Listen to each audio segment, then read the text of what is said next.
Virologically, we have a strong basis in predicting how this pandemic spreads, peaks, then ebbs depending on how each nation responds, its demographics and how fast it responds. Just like in a game of football, we can learn how the economic and investment market behaviours tend to play out in the medium term and how these play out in the end. However, it's the short term in any game that's always difficult to read. It's that success or failure of each play. Don't ever be persuaded you can predict the short play. To weather the storm of the first half, investors need to be clear on three things. 1, for the near term, it will be rocky for a while yet. But when this changes, it will have done so during the reports of doom and gloom. News services over-report the doom and under-report the positive. Number 2, on the other side of the storm, there is sunlight. There always is. The second half, when you get there, it's important that you're already well positioned. It'll be different to the first half, but it doesn't mean you can't score well return-wise, so long as you were positioned for it whilst the storm was raging. And number 3, consider how you play across both halves, not just the first one. After this game has passed, another one will present itself to be played and won. Investors run their portfolio to play several games for many market stages. The aim is to score enough points across the series. Great team managers and good investors know that this is a smart approach. And we all know with certainty that timing as to when to be out of the game and then back in has never been rewarded with overall match series score. The good news is that the way investment maths works, you don't need to take on this additional risk to be okay.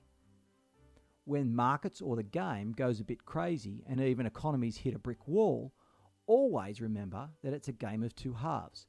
The second plays out differently and well for able-bodied players. In the first half, calamity, destruction and a fear of loss with its lousy scoreboard is all we think about. The game isn't going well.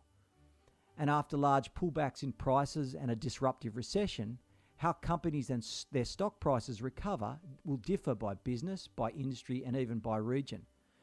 But not all players collapse and most will spring back. The two largest rises in any game's recovery tend to occur well before it feels okay to be invested or to be playing again. It's that big point score just after half time.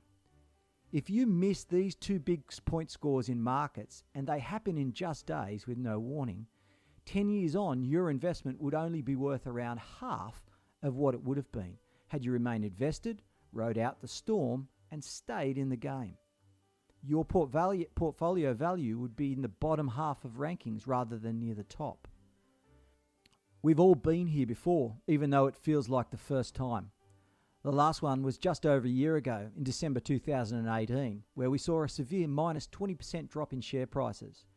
After hitting the bottom, markets rocketed to one of their best years in decades, and the S&P 500 returned over 31% in 2019.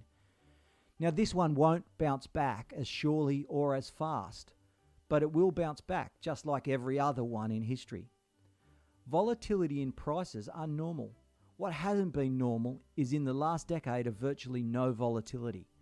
Over the long run, stock prices must always move up to new record highs. But make no mistake, volatility will stay elevated for a while yet. The damage to our economies will take a while to repair. Some will recover faster than most, and some will do better, even excel. Opportunities exist, and they're playing out right now. So if you're feeling angst, ask yourself why. Am I looking to the other side of this thing or just getting wrapped up in the here and the now? Perspective is crucial. A mountain is best viewed from the plain, not halfway up it in a snowstorm. So, when you're tempted to alter your investments, go for a walk instead. Read a book, watch a movie, even talk to your partner. Investments don't end after the storm passes, they just change. Good active managers are now scouring for the opportunities and positioning for the inevitable recovery. You pay them to do this, to make the cool decisions. Remember that market returns that the news broadcasters use are not the fun returns of active managers. This is a game of two halves and we aren't at halftime yet. But you have quality players in your team, so let them do their job and win the match series for you. Patience and calm will see you enjoy a secure future with a good scoreboard result. Bring on that second half.